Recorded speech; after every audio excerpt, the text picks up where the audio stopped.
দণ্ডাদেশ থেকে এটিএম আজহারের খালাস, রায়ে সন্তুষ্ট জামায়াত, বিচারের নামে হয়েছিল অবিচার, আদালতের পর্যবেক্ষণ। দল হিসেবে ভুলের ঊর্ধ্বে নয়, দেশবাসীর কাছে নিঃশর্ত ক্ষমা প্রার্থনা জামায়াতের আমিরের, প্রতিশোধের রাজনীতি অবসানের অঙ্গীকার। কুড়িগ্রাম, মেহেরপুর ও সাতক্ষীরায় আরও ৬৭ জনকে পুশির, সীমান্তে উত্তেজনা, পুশির নয় সরকারিভাবে ফেরতে ভারতের প্রতি আহ্বান। দাবি আদায়ে অনার সচিবালয়ের কর্মকর্তা কর্মচারীরা, আশপাশের এলাকায় সভা সমাবেশে নিষেধাজ্ঞা, বাইরে অবস্থান কর্মসূচি। মিরপুর 10 নম্বরে ফায়ার সার্ভিসের পাশের সড়কে মোটর বাইকে এসে গুলি, মানি এক্সচেঞ্জ থেকে 22 লাখ টাকা ছিনতাই। আরও অঞ্চল হারিয়ে বিপদে ইউক্রেন, চীনের বিরুদ্ধে অস্ত্র সহায়তার অভিযোগ, কিয়েভকে অস্ত্রের রেঞ্জের পরিধি বাড়াতে পশ্চিমাদের সম্মতি। এবং নতুন অধ্যায় শুরু, কিংবদন্তি কোচ আনচেলত্তির নেইমারকে ছাড়াই ব্রাজিলের নতুন দল ঘোষণা, 5 জন খেলবে ইকুয়েডরের বিরুদ্ধে।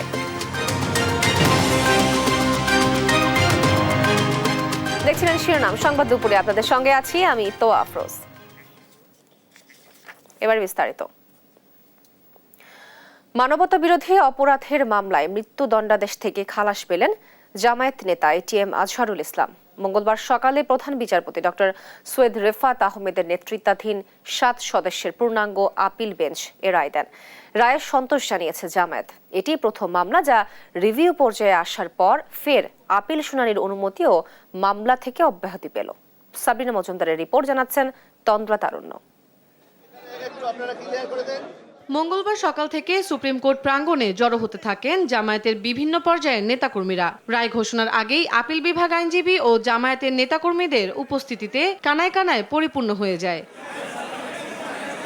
সকাল 10:50 প্রধান বিচারপতি সৈয়দ রেফাত আহমেদের নেতৃত্বে 7 বিচারপতির পূর্ণাঙ্গ আপিল বেঞ্চ রায় ঘোষণা করেন। রায়ে এটিএম আজহারকে মৃত্যুদণ্ড থেকে খালাস দেয়া হয়।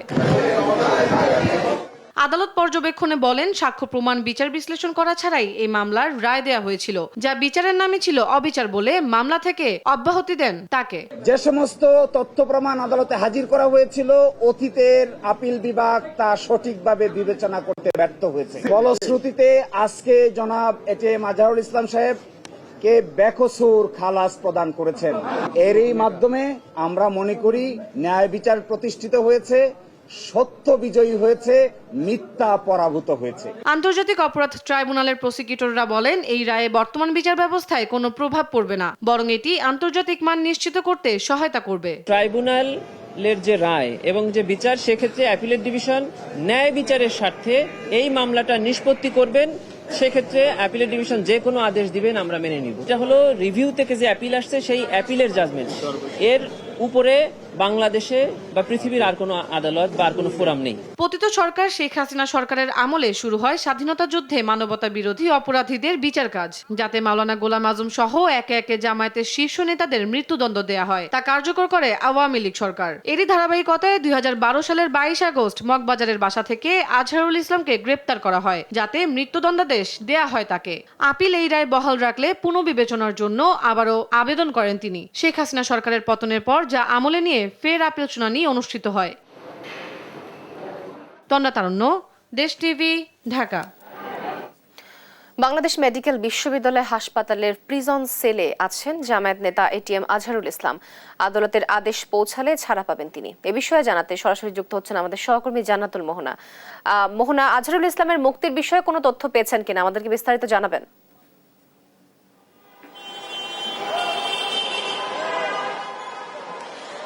তো আপনাকে জানাতে চাই যে প্রায় 7-8 মাস ধরেই বাংলাদেশ মেডিকেলের প্রিজন সেলে আছেন জামায়াত নেতা এটিএম আজহারুল ইসলাম। এবং আপনাকে বলতে চাই, আমরা তাদের সাথে হাসপাতাল কর্তৃপক্ষের সাথে যোগাযোগ করার চেষ্টা করলেও এখন পর্যন্ত তারা কিছু জানাতে পারেনি। তবে কর্মচারীরা আমাদেরকে জানিয়েছেন যে বেলা খালাস, হাইকোর্টের রায়ে খালাস পাওয়ার পর বেলা 2টোর দিকে তাকে এখান থেকে নিয়ে যাওয়ার কথা থাকলেও তিনি কিছুটা শারীরিক শারীরিকভাবে অসুস্থ বোধ করছেন। এই অসুস্থ বোধ করার কারণেই কিন্তু এখন পর্যন্ত তিনি খালাস পাননি, বা তিনি খালাস পেলেও তিনি এখনো বের হতে পারেননি বঙ্গবন্ধু, তিনি এখনো বের হতে পারেননি বাংলাদেশ মেডিকেল বিশ্ববিদ্যালয় থেকে। বাংলাদেশ মেডিকেল বিশ্ববিদ্যালয়ে আমরা অপেক্ষা করছি যে কোন সময়ে তিনি এখান থেকে মুক্তি পেতে পারেন। আমরা ভেবেছিলাম যে এখানে জামাতের নেতৃবৃন্দ অবস্থান করবেন বা তার মুক্তি উপলক্ষে হয়তো তারা প্রতীক্ষা করবেন মেডিকেলের সামনে, কিন্তু এখন পর্যন্ত তাদের উপস্থিতি আমরা দেখতে পাইনি, বা তাকে যেই ব্লকে রাখা হয়েছে বা তাকে সিসিউতে রাখা হয়েছে বলে আমরা জেনেছি। তিনি কিছুটা অসুস্থতা বোধ করায় তিনি সময় চেয়েছেন হাসপাতাল থেকে বের হওয়ার জন্য। এবং আপনাকে আরো বলতে চাই যে এই মৃত্যুদণ্ড থেকে যে খালাস পেয়েছেন আজকের জামাতের সাবেক ভারপ্রাপ্ত secretary general ATM Azharul Islam, তিনি এই ঘটনাটি হচ্ছে যে এমন একটি ঘটনা যেখানে মানে মানবতা বিরোধী অপরাধের এটি প্রথম মামলা, যেটি রিভিউ পর্যায়ে আসার পর ফের আপিল শুনানির অনুমতি ও মামলা থেকে অব্যাহতি পায়। আর দ্রুত সময়ের মধ্যেই তারা আইনজীবীরা কারামুক্তির প্রত্যাশা করেছেন, এবং কারামুক্তি মিলবে কিনা তার জন্য আমরা বাংলাদেশ মেডিকেল বিশ্ববিদ্যালয়ের সামনে অবস্থান করছি। কিন্তু এখন পর্যন্ত জামাতের নেতৃবৃন্দদেরকে দেখতে পাইনি, কিংবা তার কখন মুক্তি হবে সেই বিষয়েও আমরা জানতে পারিনি। তবে আমরা আশা করছি যে শীঘ্রই তাকে মুক্তি দেওয়া হবে এবং শীঘ্রই বাংলাদেশ মেডিকেল বিশ্ববিদ্যালয় প্রিজন সেল থেকে মুক্তি পেয়ে তিনি বের হতে পারবেন। তো এই ছিল আমার কাছে বাংলাদেশ মেডিকেল বিশ্ববিদ্যালয় থেকে সর্বশেষ সংবাদ। মোহনা, আপনাকে ধন্যবাদ। দর্শক, বাংলাদেশ মেডিকেল বিশ্ববিদ্যালয় থেকে জামায়াতের আমিরের কারামুক্তির বিষয়ে বিস্তারিত জানাচ্ছিলেন আমাদের সহকর্মী জান্নাতুল মোহনা। দল ও নেতাকর্মীদের ভুল ত্রুটির জন্য নিঃশর্ত ক্ষমা চেয়েছেন জামায়াতের আমির ডাক্তার শফিকুর রহমান। রাষ্ট্র ক্ষমতায় গেলে প্রতিশোধের রাজনীতি ও বৈষম্যের অবসান ঘটানোর অঙ্গীকারও করেন তিনি।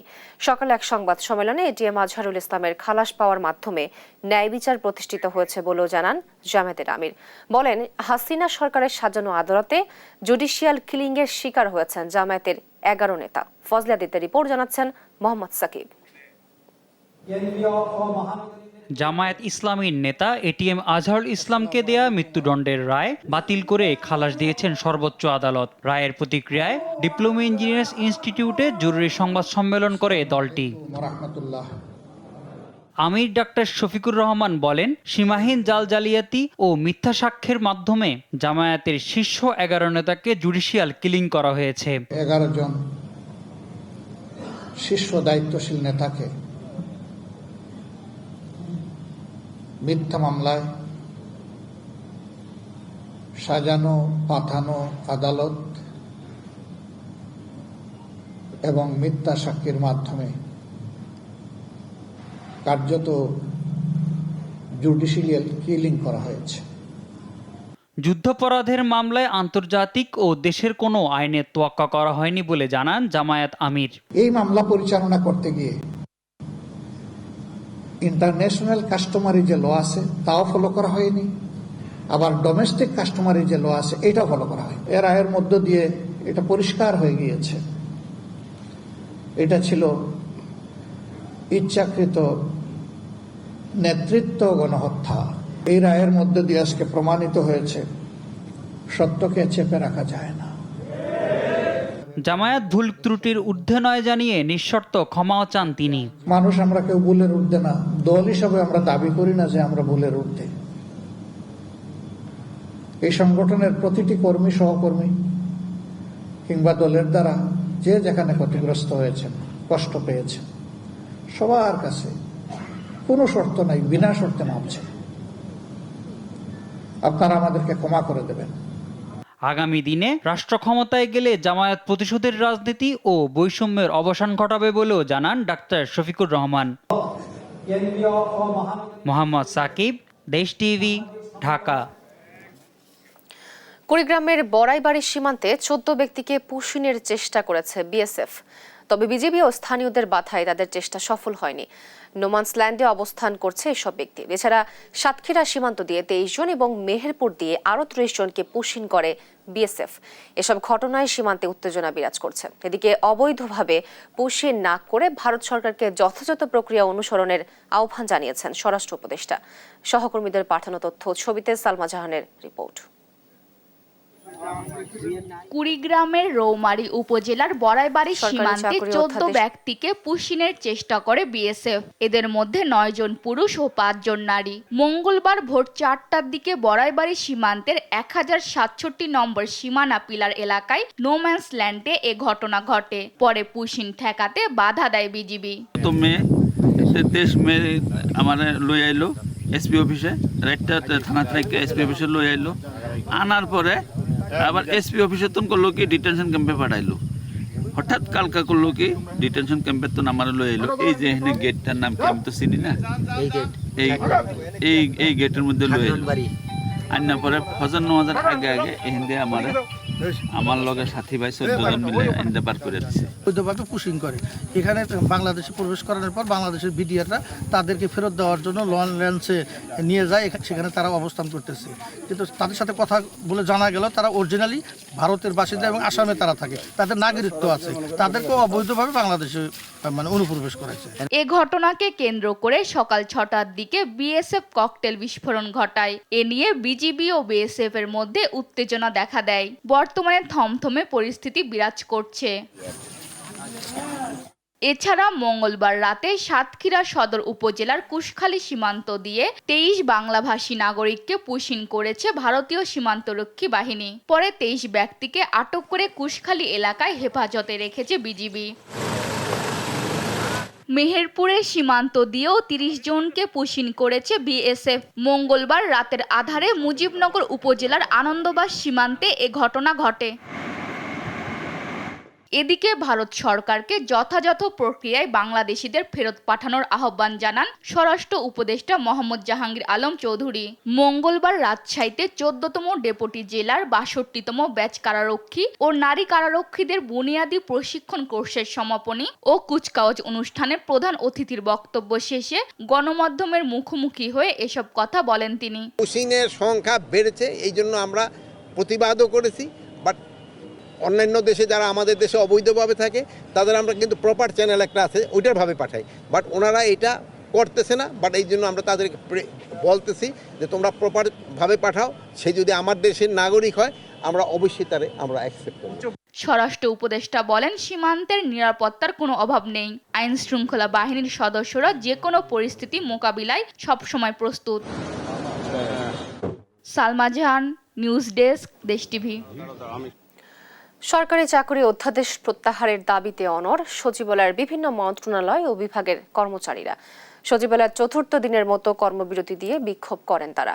মঙ্গলবার আন্দোলনের মধ্যেই সচিবালয় ঘিরে কঠোর নিরাপত্তা ব্যবস্থা নেওয়া হয়। মোতায়েন করা হয়েছে সোয়াট ও বিজিবি। কর্মরত কর্মকর্তা ও কর্মচারী ছাড়া দর্শনার্থী কিংবা সাংবাদিক কাউকেই সচিবালয়ে প্রবেশ করতে দেওয়া হয়নি।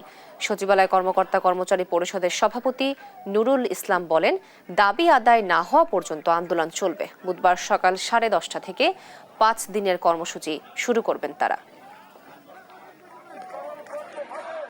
আজকে সমগ্র সচিবালয়ের কর্মকর্তা কর্মচারীদের এখানে ঢল নেমেছে, কারণ প্রত্যেকের গায়ে এখন একটাই দাবি, প্রত্যেকের একটাই দাবি, এই কালো আইন বাতিল করতে হবে। আমরা বাতিল চাই, আমরা ঘরে ফিরতে চাই। বাট যতক্ষণ পর্যন্ত আমরা এই কালো আইন বাতিল না করব, কোনো অফিসিয়াল অর্ডার না পাবো, ততক্ষণ পর্যন্ত আমাদের ঘরে ফিরে যাওয়ার কোনো সুযোগ নেই। দর্শক, সচিবালয়ে বর্তমান পরিস্থিতি জানাতে সরাসরি যুক্ত হচ্ছেন আমাদের সহকর্মী তৌফিক মাহমুদ মুন্না। মুন্না, সচিবালয়ে বর্তমান পরিস্থিতি কি, আমাদেরকে বিস্তারিত জানাবেন। যেটা বলছিলেন তো, যেটা হচ্ছে সকাল থেকে কিন্তু সচিবালয়ে আজকে 4র্থ দিনের মতো আন্দোলন চলছে এবং এই আন্দোলন কিন্তু সকাল থেকে গণমাধ্যম কর্মীদের কিন্তু এর ভিতরে ঢুকতে দেওয়া হয়নি এবং একটার পরে তাদেরকে ঢুকতে দেওয়া হয় এবং সকালের ভিতরে কিন্তু আন্দোলন চলেছিল এবং গত 3 দিনের মতো 4র্থ দিনেও কিন্তু আপনার এখানে স্লোগান এবং অবস্থান কর্মসূচি কিন্তু পালন করেছে এবং আজকের মতো কিন্তু কর্মসূচি এখানে সমাপ্ত ঘোষণা করেছে এবং কিছু সময় পর ভূমি সচিবের নেতৃত্বে একটি 8 সদস্যের কমিটি গঠন করা হচ্ছে। তারা কিন্তু আসলে এই আন্দোলনরত কর্মকর্তা কর্মচারীদের বসবেন, সেটি কিন্তু কিছু সময় পর বৈঠক শুরু হবে। আপনি জানেন যে গেল রোববার এই সরকারি চাকরি অধ্যাদেশ 2025 কিন্তু আসলে গেজেট পাস করা হয়, যেখানে স্পষ্ট উল্লেখ রয়েছে যে বিশৃঙ্খলার কারণে আসলে এই ধারায় কোনো ধরনের বিভাগীয় মামলা না দিয়ে শুধুমাত্র কারণ দর্শানো দিয়ে কিন্তু আসলে চাকরি থেকে অব্যাহতির সুযোগ রয়েছে। অর্থাৎ এইটাকে আসলে তারা কালো আইন বলছেন, সেই কালো আইনকে তারা বলছেন স্পষ্ট যে তারা এটা বাতিল চান এবং চতুর্থ দিনের মতো তারা কিন্তু আজকে আন্দোলন করছেন। শুধুমাত্র কিন্তু সচিবালয় না, তারা বলছেন যে সারা বাংলাদেশ যত সরকারি কর্মকর্তা কর্মচারী রয়েছেন তারা তাদের এই আন্দোলনের সাথে রয়েছেন, এবং তারা বলছেন যে যতক্ষণ না পর্যন্ত এই গেজেট দিয়ে আইনটি বাতিল করা না হবে তারা কিন্তু ঘরে ফিরবেন না। এবং তারা স্পষ্ট জানিয়েছেন যে এই আইন বাতিল না করা পর্যন্ত তারা কিন্তু আন্দোলন বন্ধ করবেন না। এবং আজকে জানেন যে রাত্রে প্রধান উপদেষ্টা প্রফেসর ডক্টর ইউনূস তিনি কিন্তু যাবেন জাপান সফরে। তারা কিন্তু দাবি জানিয়েছেন যে তিনি জাপান যাওয়ার আগে এই বিষয়ে নিষ্পত্তি করার জন্য, অর্থাৎ তাদের দাবি আজকের মধ্যে তারা এটার নিষ্পত্তি চান, এবং তা না হলে তারা হয়তো আগামীকাল থেকে আসলে এই আন্দোলনটাকে আরও বেশ বেগবান করবেন। এবং শুধুমাত্র ঢাকা শহরে নয়, সচিবালয় নয়, সারা বাংলাদেশে যত সরকারি প্রতিষ্ঠান রয়েছেন তারা বলছেন সমস্ত কর্মকর্তা কর্মচারী তাদের সাথে রয়েছেন, তারা একসাথে কিন্তু কর্মবিরতি, স্লোগান বা অবস্থান তারা করবেন, অর্থাৎ তারা কিন্তু এই বিষয়ে হার্ডলাইনে রয়েছেন। এবং জানেন যে সচিবালয় কিন্তু আসলে প্রশাসনিক প্রাণ কেন্দ্র বলা হয়, কেন্দ্রবিন্দু বলা হয়, সেখানে আসলে কিন্তু এই ধরনের কর্মবিরতি হলে আসলে কাজকর্মে কিন্তু অনেকটা স্থবির হয়ে পড়ে। এবং জানেন যে সকাল থেকেই কিন্তু সচিবালয় এবং আশপাশ পল্টন মশন এলাকাতে কিন্তু আসলে নিরাপত্তা ব্যবস্থা বেশ জোরদার করা হয়েছিল, এবং সেখানে সোয়াতকে আমরা দেখেছি নিরাপত্তা দায়িত্বে। এবং সকাল থেকেই কোনো ধরনের দর্শনার্থী কিন্তু প্রবেশ করেন, যদিও গত রাতে কিন্তু স্বরাষ্ট্র মন্ত্রণালয় থেকে জানানো হয়েছিল সেখানে ঢুকতে পারবে না, এবং গণমাধ্যম কর্মীদের কিন্তু দুপুরে বেলা ঢুকতে দেওয়া হয়েছে। অর্থাৎ সচিবালয়ে কিন্তু এখনও গেল 4 দিনের মতো কিন্তু আন্দোলন চলছে, এক ধরনের স্থবিরতা চলছে কিন্তু সচিবালয়, এবং তারা কিন্তু কর্মবিরতি পালন করছেন, এবং তারা আজকের মধ্যে সমাধান চান, তা না হলে তারা আগামীকাল অর্থাৎ বুধবার থেকে তারা আরও কিন্তু কঠোর ব্যবস্থা নেওয়ার কথা বলছেন। এবং একটি কথা আপনাকে তো আবারও বলতে চাই, তারা বারবার দাবি জানিয়েছেন যে প্রধান উপদেষ্টা রাতে জাপান যাওয়ার আগে আজকের মধ্যে তাদের এই বিষয়ে সরকারি চাকরি অধ্যাদেশ বাতিল করবেন তারা দাবি জানিয়েছেন। তাদের দাবি প্রধান উপদেষ্টার কাছে একটি দাবি রয়েছে। তো সবকিছু মিলিয়ে আমার কাছে এই ছিল সচিবালয়ের অবস্থা। কিছু সময় পর বৈঠক রয়েছে, সেই বৈঠকের পরে যদি কোনো সিদ্ধান্ত আসে সেটা আমরা আপনার মাধ্যমে জানার চেষ্টা করবো। তোয়া মুন্না, আপনাকে ধন্যবাদ। দর্শক, সচিবালয়ে বর্তমান পরিস্থিতি জানাচ্ছিলেন আমাদের সহকর্মী তৌফিক মাহমুদ মুন্না। অন্তর্বর্তী সরকারের দায়িত্ব নেওয়ার দিন থেকে শুরু করে আজ পর্যন্ত যে বিভক্তি তৈরি হয়েছে তার জন্য দায়ী কার তা বের করে জরুরি বলে মন্তব্য করেছেন বিএনপির স্থায়ী কমিটির সদস্য আমির খসরু মাহমুদ চৌধুরী। জাতীয় প্রেস ক্লাবে গণতান্ত্রিক রাষ্ট্র পরিষদ আয়োজনে অন্তর্বর্তী সরকারের 10 মাস গণতন্ত্র ও জাতীয় নিরাপত্তা প্রশ্ন শীর্ষক আলোচনা সভায় এমন মন্তব্য করেন তিনি। এই দিন এই সরকারকে বসানো হয়েছে ইন্টেরিয়াম গভর্নমেন্টকে, সেই দিনের সাথে তুলনা করে আজকে যদি আমরা কম্পেয়ার করি তাহলে অবস্থান কোথার থেকে কোথায় এসে আমরা দাঁড়িয়েছি, এটার একটু অ্যানালিসিস করার দরকার সকলের জন্য। একটা বিভক্তি হয়ে গেছে, কেন হয়ে গেছে, এবং এই বিভক্তির দায় কে নেবে? যারা অনেক আশা নিয়ে, অনেক আকাঙ্ক্ষা নিয়ে বাংলাদেশের জাতীয় ঐক্যের মাধ্যমে একটা গণতান্ত্রিক অর্ডারে ফিরে যেতে চেয়েছিল, সেটা কেন আজকে প্রশ্নবিদ্ধ হচ্ছে? এবং এই যারা সমর্থন দিয়েছে তারা কেন আজকে একটা দ্বিধাদ্বন্দ্বের মধ্যে থাকে? রাজধানীর মিরপুরে প্রকাশ্যে গুলি করে এক ব্যবসায়ীর 22 লাখ টাকা ছিনিয়ে নিয়েছে দুর্বৃত্তরা। গুলিতে মাহমুদ মানি এক্সচেঞ্জের মালিক মাহমুদুল ইসলাম গুরুতর আহত হয়েছেন।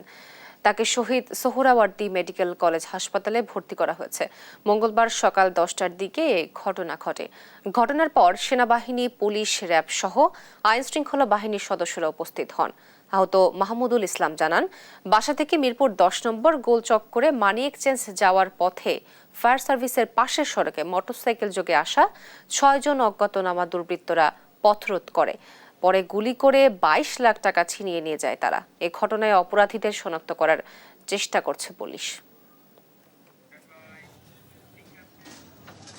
আজ সকাল 9:30-10টার দিকে মিরপুর 10 নম্বর ফায়ার সার্ভিস স্টেশনের পাশে একটা গলিতে কতিপয় দুর্বৃত্ত একটা রাউন্ড ফায়ার করেছে এবং কিছু টাকা ছিনতাই করেছে মর্মে আমাদের কাছে তথ্য এসেছে। আমরা ইতিমধ্যে ঘটনার সিসিটিভি ফুটেজ সংগ্রহ করেছি এবং ঘটনার সাথে জড়িত অপরাধী যারা তাদেরকে গ্রেফতারের জন্য আমাদের কার্যক্রম আরম্ভ করেছি। এটা আজকে সকালের ঘটনা, এখনও আমরা বিস্তারিত জানার চেষ্টা করছি। আশা করি অপরাধীদের আমরা খুব অল্প সময়ের ভিতরে আইনের আওতায় নিয়ে আসতে পারব।